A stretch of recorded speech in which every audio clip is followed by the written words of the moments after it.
What's up, Warriors fans? It's your main man, Max, for Warriors Latest. And after this weekend, we have a lot to talk about. Now, the finals are set. It's Pacers versus Thunder, which means for the Warriors that all roads to the finals going forward go through Oklahoma City. Now, we got to ask ourselves, what went wrong with this Warriors team? They were 23-8 since the Jimmy Butler trade, yet things only got worse as the playoffs started. They did well against a young and athletic Rockets team, yet the Rockets were able to force them to 7 games after taking a 3-1 lead. And once they got past that, they faced a very large Timberwolves team that were able to handle them in 5 games, while they themselves got blown out in 5 games against the Thunder in the next round. Now, what does that mean in terms of the mandate? Well, the mandate for the Warriors is simple. They need to get longer, they need to get taller, and they need to get more reliable shooters outside of Steph. Now, where can they do that?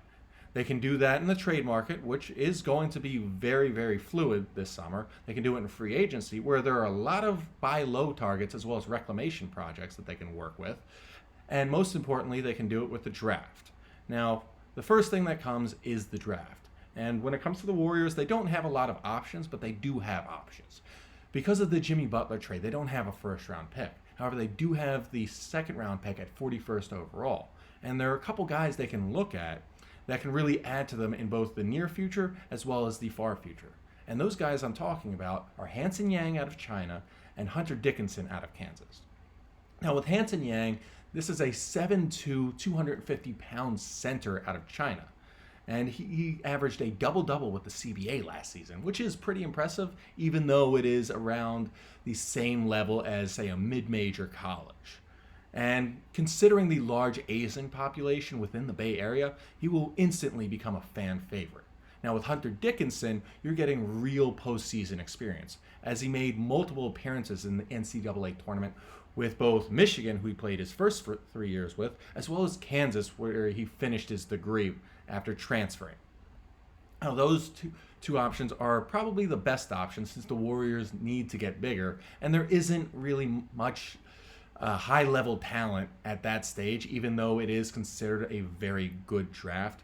A lot of the players at the back end of the draft are likely going to be Europeans who aren't going to come over instantly and help the Warriors within their next 2-year window that they have for their championship run. Now, after that, there is free agency. And with free agency, that's where a lot of the magic is going to happen. Now, while the team is over the cap thanks to the Jimmy, Steph, and Draymond contracts, they do have their regular mid-level as well as their mini mid-level. And they can really do a lot of that. However, their biggest target that they should go after is none other than Brook Lopez. Now, Brook Lopez, we all know, one of the best shooting centers in the game right now. However, he is 37 years old and is targeted by a number of teams. However, he does maintain a house in the Bay Area because he did spend a number of years going to Stanford and playing there, which gives the Warriors a very significant advantage. With him on board, it really solves the problem of that spacing issue that the Warriors had in the postseason, as well as that size issue that they had to deal with when going against the likes of Rudy Gobert. They had nobody that could drag him away from the paint since they didn't have any shooters either. And if you're going to beat a team like Oklahoma City or even get by a better Lakers team, you need that size who can shoot from 3. Now, outside of Brook Lopez, who else we got?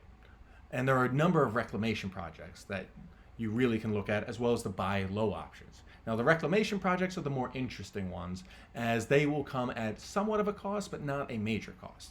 And the first one that comes to mind is Seth Curry. Now, Seth has spent the last few seasons with some lesser known, not great teams. And at this point in his career, why not come back to the Bay Area and play with your brother to get one more championship under his belt, as well as get your first championship under your belt?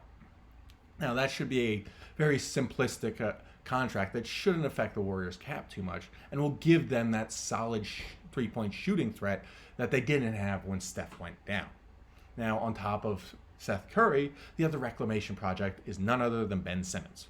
Now, I know what you're thinking, and I get it. Ben Simmons can't hit water falling out of a boat, and you're right. However, the one thing he can do and this is essential in the Warriors' game plan, is play some damn good defense.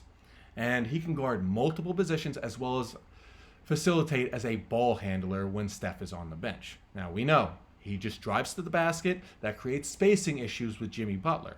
But for the amount of defensive reliability that he has, it's worth the option. And you never know. The Warriors might find a way for him to finally hit free throws instead of being scared to go to the line. Best case scenario, which would be pretty funny, is they get Rick Barry to teach him how to shoot grandma style. Next thing you know, he's hitting 90% from the line.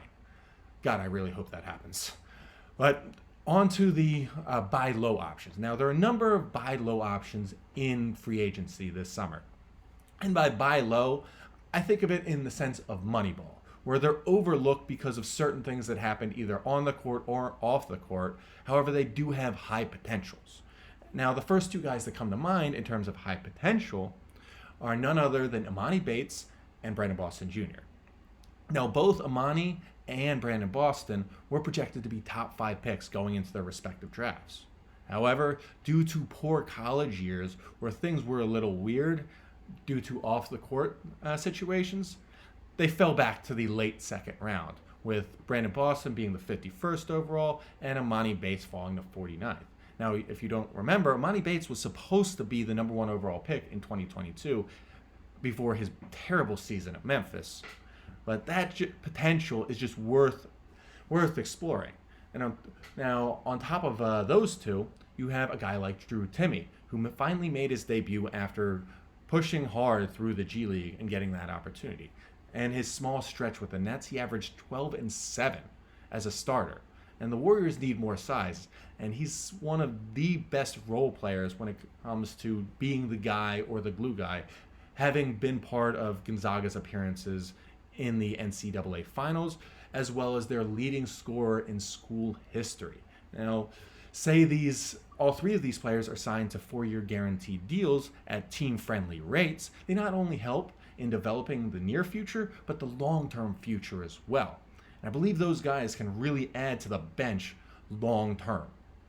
Now, most importantly, when it comes to the trade market, the Warriors have pretty much one simple trade they can do. Like, going into the trade market, the Warriors only have 7 guaranteed contracts outside of like the 3 main ones in Steph, Draymond, and Jimmy Butler. So they don't have much to work with, but the biggest guy on the trade market they have as an asset is Jonathan Kuminga. Now, Kuminga is a great player, can guard multiple positions, but there is no scenario that I can see where the Warriors win a championship and he's on the roster. So you have to ask, who do they trade him for? And it's time for the Warriors to face reality and bring back their former finals MVP in Kevin Durant. Now, as time has moved on these past few weeks, the asking price for Durant has continuously gone down because nobody wants to trade for a 36, 37-year-old on the last legs of his career, even though those legs are still very high. He is still a very productive player, but not a lot of teams are going to be willing to give away young assets and draft picks for a guy that's going to retire in a few years. That's where the Warriors come in. Kuminga does not fit with this current Warriors team, and he's not going to fit. It's really unfortunate, but those are just the facts. On top of that, a lot of the young and up-and-coming guys that were supposed to take over for Steph and Draymond aren't really making those moves forward that they hoped. I'm talking about Pods and Moses Moody. Now, a package of Kuminga, Moody, as well as Pods and a first-round pick can definitely get you Kevin Durant. And Kevin Durant, while he may be older, does fit into the Warriors' timeline, because after the 26-27 season, I would not be surprised at all if the Warriors completely blow it up. All 3 of those major contracts with Steph, Draymond, and Jimmy Butler expire at the same time, giving the team a ton of cap room to work with moving forward. And with the changing landscape of the free agent market, as well as the NBA in general, because of the new collective bargaining agreement and the first and second apron, contracts are going to be a lot different moving forward, which favors the Warriors in the future, as they can organize their contracts to expire at different times, as well as get more manageable long-term deals. Now, Durant has played in the system before. He knows what the Warriors are about. And this really rounds out the starting lineup for the Warriors. Yes, they may be a banana boat team, but it's like the saying goes. It's not the team with the best players that wins. It's the team that plays the best together that always wins the title.